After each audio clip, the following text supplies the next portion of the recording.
page 488 et 489 ka tafsir al-Qur'an de sura 42 et 43.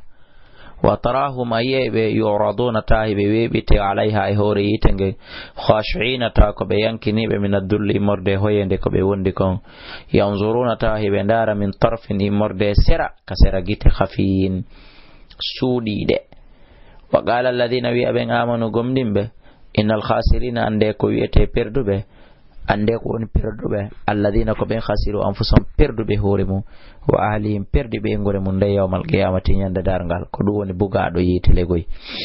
ala faame inna zalimina ande no toño ɓen fi adabin ɓe wonoya e nder lette muqimin ñiɓude wama kana lahum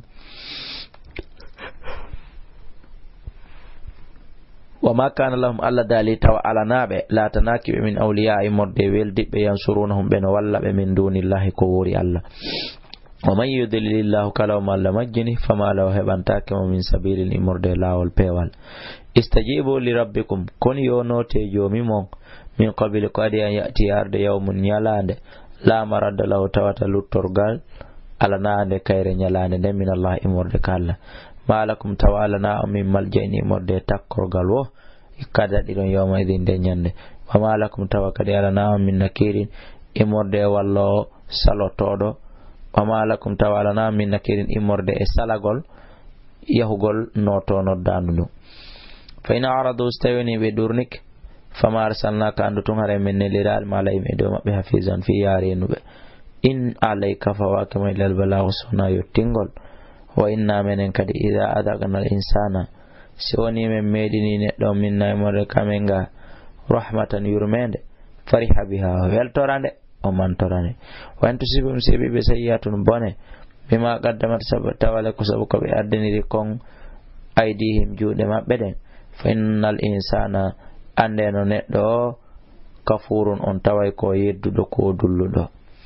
lillahi ko allah jeyi mulku samawati lama kamulini wonarde leydi ndi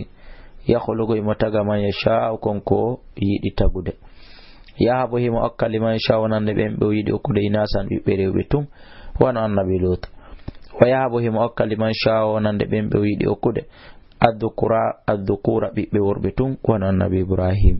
aw yuzawwijuhum ma o jillindinana ɓe dhukuranan wa inathan ɓiɓɓe worɓe o rewɓe o wonane laaɗo meɗen muhammadun sallallahu alayhi wa sallam wa yajaluhim waɗa man yasha mo yiɗi waɗude aqiman fiɓiɗo mo jiidotako wono annabi yahya annabi isa innahu no kanko allah alimun ko anduɗo qadirun ko hawɗo wama kana hanana li basharin neɗɗo an yukallimahu llahu nde allah hanana neɗɗo nde allah yewtidata e makko illa wahayan sonara ko wahayu aw min wara'i hijabin ma imorde ɓawo heedode aw yursila ma kanko allah o wurta rasulan nelaɗo kanko allah o nela nelaɗo fa yuhiya on ɗon wahayna ko allah faala ko mbidinihi e dunga e makko kanko allah ma sha konko muuyi yo wahayne innahu no allah subhanahu wa ta'ala aliyun ko towɗo hakimun ko ñeñuɗo e ñawre makko nde wayliten wa kadhalika ko wanuni aw hayna min wahayniri ilayka faade ma ruhu min amrina immorde fiyaki amen ma kunta ala taki tadiri hari ɗandunomal kitabu ko wiyete deftere walal iman wona ko wiyete gomɗinal walakin skoni jalnahu min waɗi nde nuran ko nde annora nahdi bihi meɗen fewnira nde man nashaɓe min yiɗi fewnde min ibadina immorde jiyaɓe amen ɓe waynaka noon allah la tahdi hiɗa fewna ila siratin faade lawol mustaqimin fewngol wa innaka anno muhammadu la taadi hiɗa fewna ila siratin faade lawol mustaqimin fewngol siratullahi hara ko lawol allah ngol alladi ngol lahu alladi on allahjo lahu mo tata ko kanko je kanko wodani ma fi samati kon kon ka kammulo ma fi lade kon ka leydi ala fama ila allah ko faade ka allah tasirul umur won ko fiyakuji ɗin fo ruttoto suratu zukhruf makkiyatun aw madaniyya bismillahir rahmanir rahim hamim wal kitabul mubin Allah dali o wondiri nde ɗo deftere ɓangunde inna men jalnahu men yippini nde qur'an ko nde janggetene arabiyan e ala arab la'allakum no gasanon tagiɗo no haqqile wa innahu no ko woni no nde alqur'an ara fi ummil kitab inde kanar nene deftere ɗum woni ko lawhil e mahfuz ladaynaka amen ngala aliyun wallahi ko nde towde place mayre no towi moƴƴa hakke won ko nde ñeññande afanadribu emen piyay men itta men ɗurno ankum e gaye moɗon addicra ko ɗum woni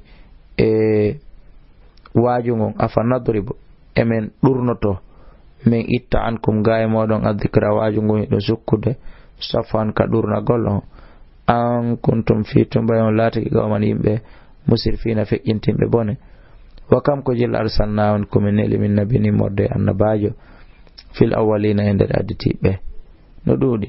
wama yatim kono ɓe fo arali ɓe min nabini morde annabajo illa kanu sono ɓe laatoto bihi e makko kanko ne laaɗo yestaji on haray ɓe jalamo fa halakna menen kadi min halka ashadda minhum fa halakna min halkino ashadda minhum ko ɓuri ɓeɗo wonɓe yeddude hande ko ɓuri ɓeɗo tiiɗude batshandole wa madha fe igo mathalul awwalina misal additiɓɓe wala in sa'altam wallahi sa'al andika biman khalaqa as-samawati ko mbotagi kamoli ɗi wal arda e leydi ndi la yaqulanna o yeeto ton khalaqanna ko tagi ɗi al aziz kon allajo tedduɗo allah limo anduɗo alladhi o allajo ja'ala lakum al arda waɗandu leydi mahadan fontindi wa ja'ala lakum o waɗani on